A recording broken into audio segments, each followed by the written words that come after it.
Le damos la palabra ahora a Julio Bango. Muchas gracias, Diego, por tu exposición. Adelante, Julio. Bueno, muchas gracias. Hola a todos, a todas. Es un gusto estar con ustedes acá.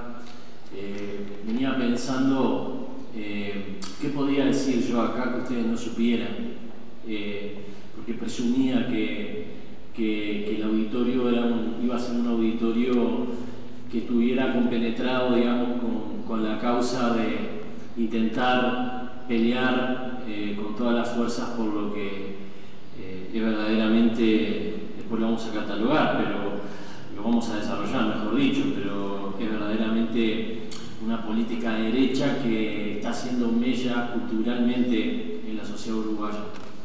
E incluso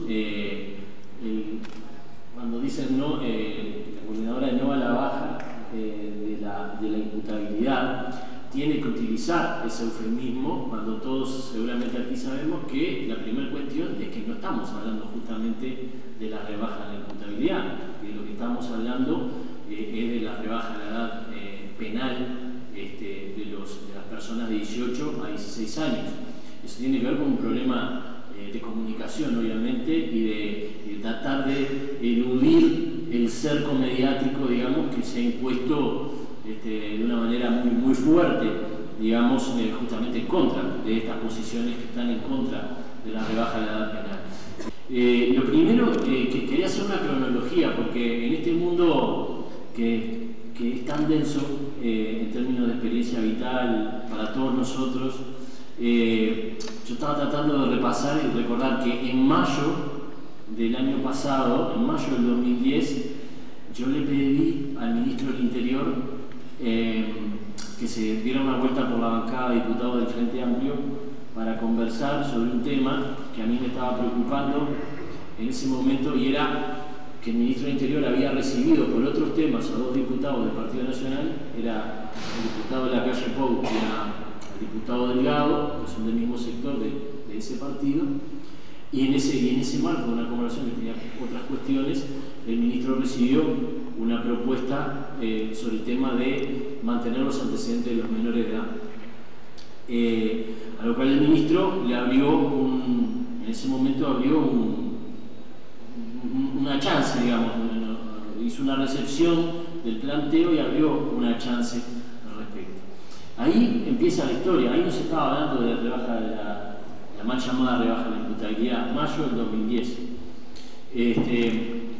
Y arreció, bueno, tuvimos una discusión en la bancada respecto a este tema, que después siguió y se asoció al planteo que hace Vamos Uruguay primero, el Partido Colorado después, que en una convención resuelve por mayoría llevar adelante esta campaña, y después se suma el Partido Nacional. Esta jugada política del Partido Colorado tuvo la virtud de dividir a un Partido Nacional que no quería perder, sobre todo la derecha del Partido Nacional, no quería perder el electorado que estaba proclive a firmar, y que no quería dejar ese espacio político para la derecha del Partido Colorado. Entonces, empezó por el tema de los antecedentes, luego el tema siguió, y para hacer la cronología, para no tener que repetirlo después, ustedes saben que en ese momento también se estaba desarrollando, el presidente Mujica, cuando era presidente electo, había llamado en enero del 2010, había convocado la creación de 4 grupos multipartidarios integrados por los 4 partidos con representación parlamentaria para discutir e intentar buscar acuerdos sobre 4 temas, que eran energía, medio ambiente, educación y seguridad. En ese momento, en mayo, que se tuvo la cuestión, estaba el grupo de seguridad, entre otros, entre todos, estaba procesando la discusión, y el 10 de agosto el grupo ese interpartidario de seguridad llega y firma un acuerdo que entre sus acuerdos contenía lo que ahí se daba en llamar la creación de un Instituto Nacional de Rehabilitación para adolescentes infractores, con el peor de las nomenclaturas, ¿no? También en la izquierda a veces tenemos una nomenclatura muy similar para categorizar el fenómeno de los que usan la derecha. Entonces, ese era el acuerdo, y En septiembre, eso fue el 10 de agosto del 2010, en septiembre del 2010 Vamos Uruguay lanza la opinión pública esta cuestión de que va a iniciar una recolección de firmas y va a tratar de que sea todo el partido el que lo haga. Va a iniciar una recolección de firmas para tres cosas: el mantenimiento de los antecedentes de los menores de edad, lo que ellos llaman la rebaja de la imputabilidad y la creación de un instituto de rehabilitación. Se ha dicho que la virtud, y así lo ha defendido Bolaverri y la gente que trabaja con él, que la virtud que tuvo esta movida, de parte de ellos, esta movida política, fue poner el tema en la agenda y hacer que el gobierno hiciera algo al respecto en materia de los menores de edad en conflicto con la ley. Esto de alguna manera desmiente parcialmente esta cronología que yo establecí, desmiente por lo pronto en lo que hace al Instituto de Rehabilitación, desmiente absolutamente. Es más, yo diría que hay un desmarque oportunista del Partido Colorado que firma un acuerdo en el mes de agosto y en el mes de septiembre sale a pedir firmas, entre otras cosas, por eso. Yo creo que en realidad lo pidieron porque no tenían más remedio. Cuando nosotros salimos a interpelar públicamente a Bolaverri, a decirle, entonces usted ha rebajado la edad la edad penal de 18 y 16 años, lo que quieren es que los menores de edad ahora sean adultos y que entonces pasen a ser cobrados de cárcel en CONCAR, en libertad. Entonces dijeron, inmediatamente Bolaverri salió así, no, nosotros no lo vamos a mezclar con los adultos, justamente lo que queremos es bajar la edad para separarlos y para hacer un instituto de rehabilitación donde estén separados.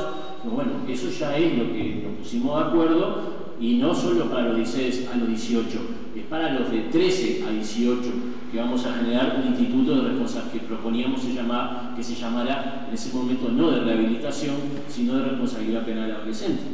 Y fue, y si hay que separar a los 16 de los de 13 a 15, no hay que reformar la Constitución para hacer una operación que es una operación típica programática de política, de gestión de una política pública. Entonces, viene el tema del Instituto de Responsabilidad Penal Adolescente, el tema del mantenimiento de los antecedentes de los menores y el tema de la rebaja de la imputabilidad. Hago una cronología en la que pasó, la quiero hacer lo más rápido posible porque después me quiero meter, pero que así sí me importa hoy tirar arriba de la mesa. Luego se genera la Comisión de la Asamblea General, integrada por senadores y diputados, que nos tocó presidir para hacer un informe a la Asamblea General con recomendaciones de qué hacer con los menores de edad en conflicto con la ley. Produjimos 2 informes en tiempo récord, uno en diciembre, otro en febrero del 2011. Hicimos acuerdos y votamos las leyes que tenían que ver con esos acuerdos, que las terminamos de votar a abril del 2011, de este año, en la Cámara de Diputados, y luego pasó al Senado. ¿Cuáles fueron los acuerdos? Los acuerdos fueron el Instituto de Responsabilidad Penal Adolescente. Previamente, en diciembre, habíamos votado 15 millones de dólares para dotar al INAU con 15 millones de dólares para la construcción de un nuevo centro para menores de edad en conflicto con la ley.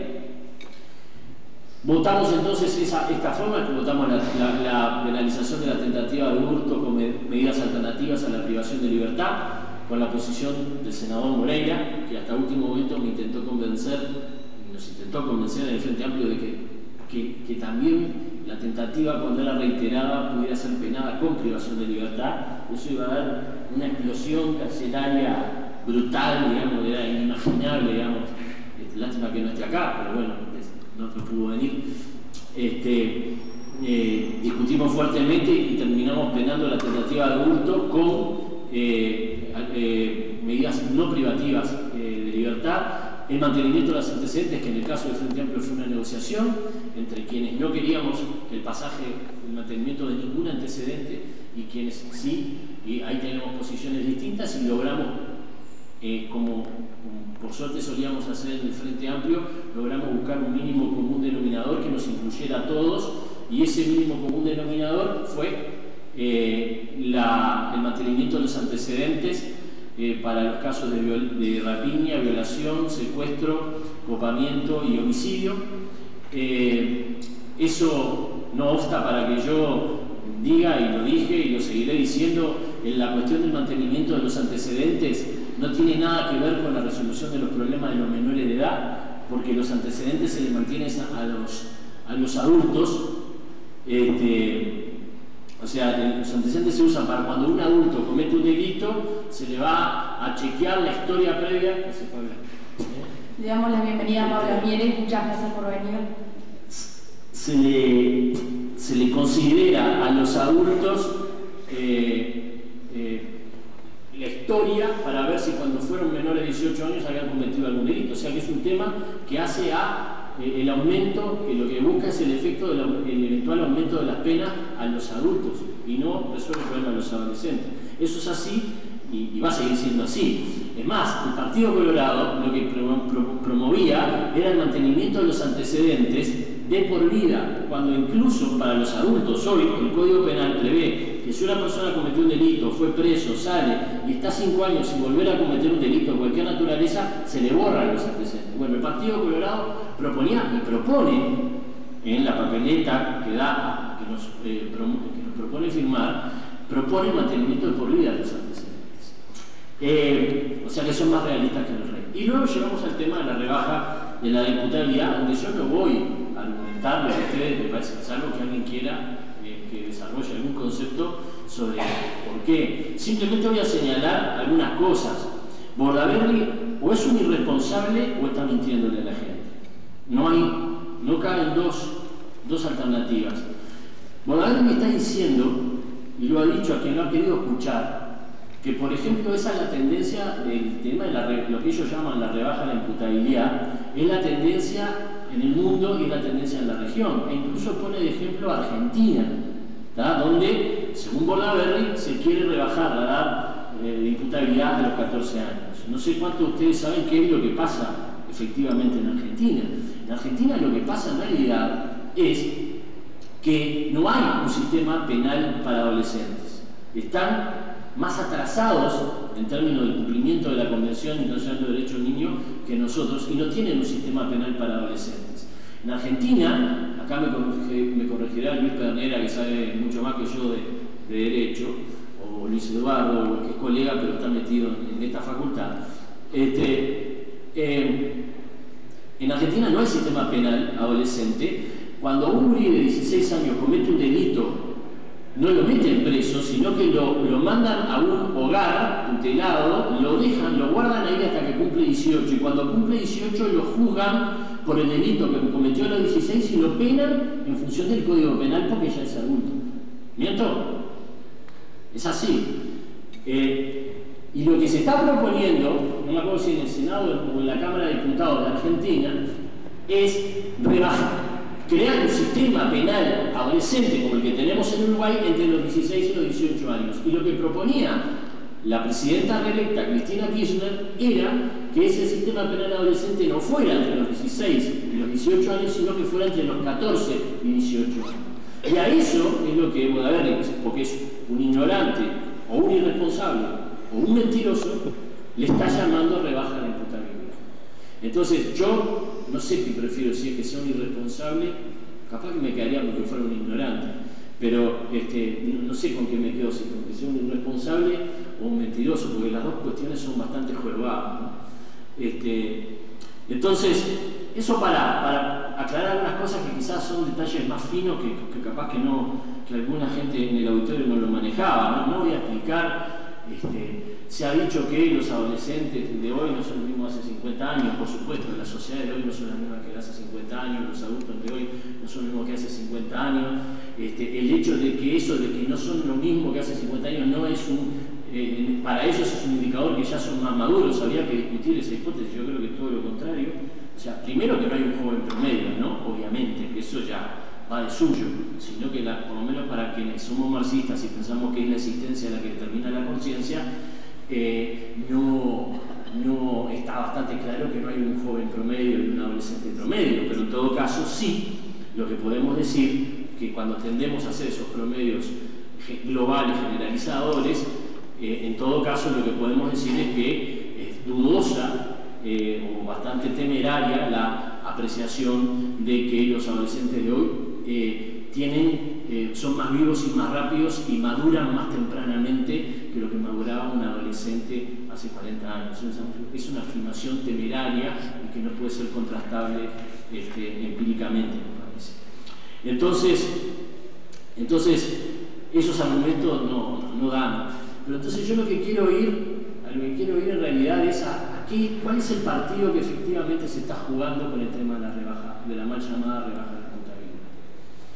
Porque me parece que es lo más importante, y creo, por lo menos de una persona, de un diputado, de un legislador, de un militante de izquierda me preocupa, que es aquí la campaña por la rebaja de la imputabilidad es el emergente de una política del miedo que intenta implementar la derecha y que tiene un sustento en la sociedad. Y la batalla es una batalla por las cabezas, es una batalla cultural, es una batalla de mediano plazo, del cual esta cuestión de la rebaja de la imputabilidad es solo un mojón y es solo un emergente particular. Y quiero explicarlo. Ustedes habrán visto las encuestas que sacó Equipos Mori acerca de que capaz que quedaron medio desolados con los porcentajes de la gente, dice, la sociedad está en contra. Bueno, eso sentí yo cuando fui al primer debate, ¿no? con la calle Pou, y eran 80% a favor de lo que se decía en la calle y 20% con suerte de lo que uno planteaba. Pero más que descorazonarse hay que intentar explicarse. Y yo lo que he dicho, a mí por lo menos no me ha sorprendido esas cifras. Y a mí lo que me da la sensación, la campaña ha sido lúcida desde el punto de vista política porque ha logrado atar simbólicamente la medida y la propuesta de la rebaja de la imputabilidad como propuesta central con el de tener mayor seguridad.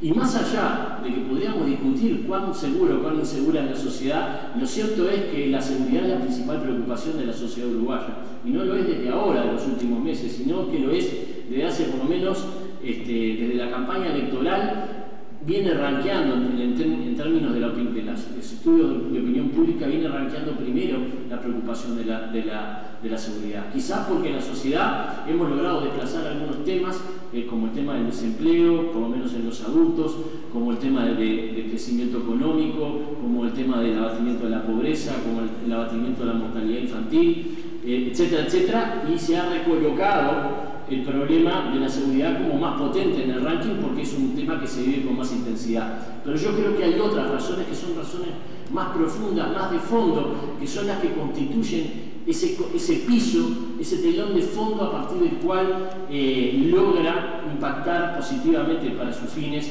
esta campaña de firmas por la llamada rebaja de la imputabilidad. ¿Y cuál es ese telón de fondo? Y es de eso lo que quiero hablar.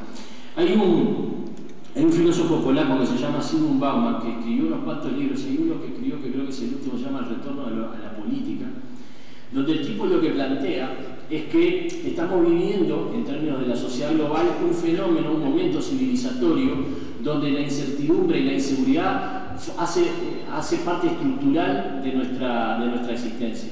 Es como una cuestión ontológica el sentimiento de inseguridad, es estructural a las personas.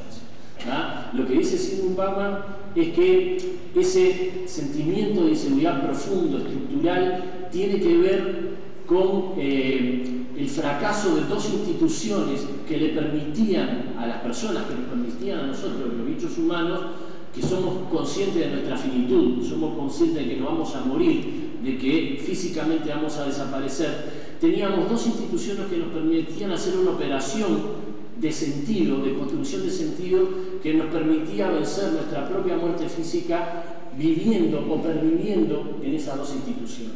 Esas dos instituciones son la familia o las familias y la nación, dice Zygmunt Bauman. El hecho de ser alemán, dice Zygmunt Bauman, o de ser uruguayo, podría decir yo, el hecho de poder sentirnos parte de un colectivo a partir del cual nosotros pudiéramos trascender más allá de que nuestra vida es a plazo fijo, digamos, y tiene marcada su finalización, ¿verdad? Nos permitía darle sentido a nuestra propia vida física y trascender nuestra muerte física para vivir en un colectivo. También, y más asequible a la comprensión rápida, que voy a hacer una caricatura de una cosa que es bastante profunda, el tema de pervivir en las futuras generaciones a través de las familias, también es un acto que da sentido y que permite de alguna manera pasarle una aspirina a ese sentimiento terrible de angustia vital que es el sabernos que somos mortales. Cuando eso se rompe, cuando esas instituciones entran en crisis y otras, quedamos, como dice Zygmunt Bauman, frente a nosotros mismos, frente a nuestra propia muerte, y ahí es que tomamos caminos alternativos. Si yo no puedo construir sentido para adelante, entonces lo que hago es hacer un corte en términos de mi proyección individual y me quedo a vivir el presente.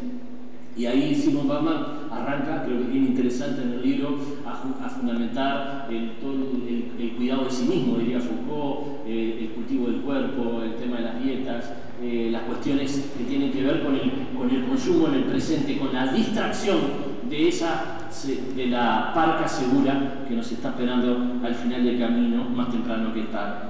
Entonces, ¿por qué digo esto? Porque Zygmunt Bauman dice a continuación: ese sentimiento de inseguridad es inmanejable, y es inmanejable por cualquier gobierno y por cualquier administración pública de cualquier signo político o ideológico. Pero hay una parte que sí es administrable teóricamente, o que sí los gobiernos o las administraciones públicas se pueden permitir decir, prometer que van a administrar. Y esa parte es la que conecta esos sentimientos de seguridad ontológica individual con la seguridad pública. Y es en la depositación de la seguridad pública o de la inseguridad pública, que es creciente en todo el mundo está inseguro. Todo el mundo, cuando digo todo el mundo, digo todo el mundo. Ahí, dice Zygmunt Bauman, es que aparecen las derechas en el mundo, prometiendo o proponiendo la mano dura en sus más diferentes versiones. Vamos a reventar a los gitanos, dice Berlusconi, y dice el amigo francés, ¿cómo que se me fue? Sarkozy. Vamos a correr a los indios, dice el primer ministro británico. Vamos a dársela a los turcos, dice Angela Merkel. Vamos a combatir a los africanos norte, dice Zapatero y Rajoy. O sea, el inmigrante en Europa, vamos a contener a los menores infractores en Uruguay. Son versiones distintas de la política del miedo que ha tenido sucedáneos históricos en el Uruguay de los años predictadura, postdictadura y hasta el momento.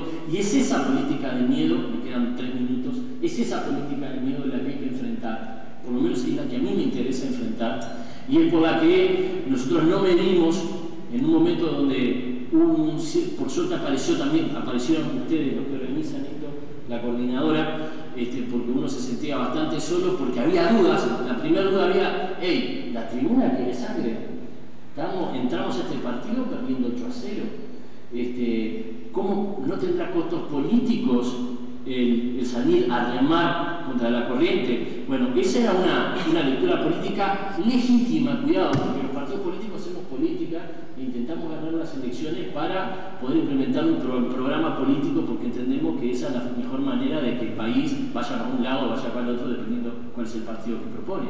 Entonces es legítima esa duda.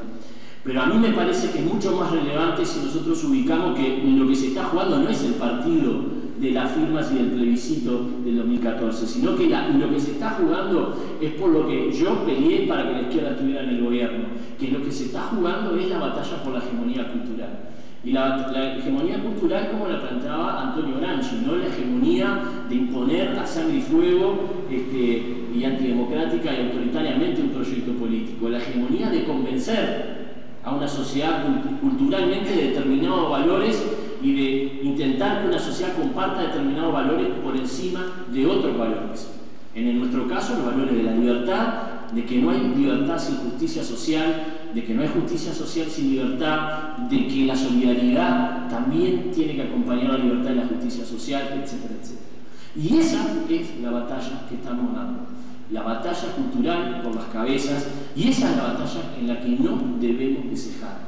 Esa es la batalla en la que tenemos que seguir. Y sí, compañeras y compañeros, o amigos o amigas, o correligionarios o correligionarios, como se quiera llamar, ciudadanos y ciudadanas, esa es la batalla que hay que dar desde la sociedad civil, desde la política, desde los partidos políticos, para no dejar que la política del miedo se adueñe de la cabeza de los uruguayos y las uruguayas. Porque cuando la política del miedo gana, ¿saben quién es la que pierde? Doña Democracia. No se puede desarrollar una sociedad democrática libertaria, de respeto de las diversidades, en el marco del miedo. Ni el miedo al dictador, ni en el marco del miedo al gabazo, ni en el marco del miedo a esto.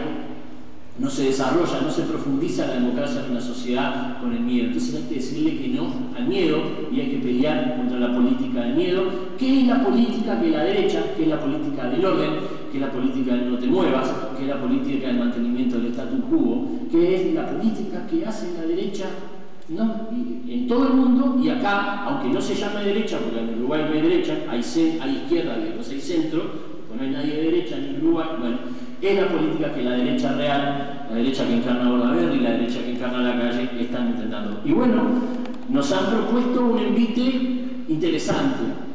Nos han salido a jugar con los instrumentos que la izquierda históricamente utilizó, como es la recolección de firmas. Han salido a pelear en el campo, nos han salido a desafiar en el campo de la sociedad y están haciendo un proceso de acumulación interesante, por lo menos para ellos, que hay que saber. La mejor manera de enfrentar al adversario es poder no ser soberbio y poder calibrar sus éxitos. Yo creo que uno de los grandes problemas, cada vez que debato con ellos en el Parlamento, me doy más cuenta de que no entendieron nada de que perdieron y van a seguir perdiendo las elecciones porque todavía no entendieron por qué perdieron. Y todavía son tan soberbios de decir, por ejemplo, que ellos no tienen nada que ver con la pobreza y con los asentamientos de los 90. Ellos no, tuvieron una política fantástica, una política social fantástica. Entonces, hasta que no se den cuenta y dejen de ser soberbios, y no se den cuenta de por qué perdieron, entonces no van a ganar. Pero hay una derecha inteligente, y hay una derecha que utiliza los métodos tradicionales de la izquierda para hacer una acumulación política y nos están proponiendo el lindo desafío de pelear en el terreno de la sociedad civil. Un terreno que quizás la izquierda abandonó durante un tiempo porque tuvo la tensión de gobernar y de gobernar bien, y tiene que recomponer ese equilibrio entre su trabajo en los movimientos sociales, entre su trabajo en la sociedad civil, con la gestión, apoyar y desarrollar la gestión del gobierno. Esa es la batalla cultural, a esa batalla me siento convidado y voy a seguir trabajando, no en lo personal. Cuando digo voy, digo vamos, desde el Frente Amplio, vamos a seguir trabajando, vamos a seguir militando por eso y esperamos poder contar con ustedes en esa batalla cultural que es muy relevante. Bueno, gracias por la atención y después quedamos para las preguntas que tengan.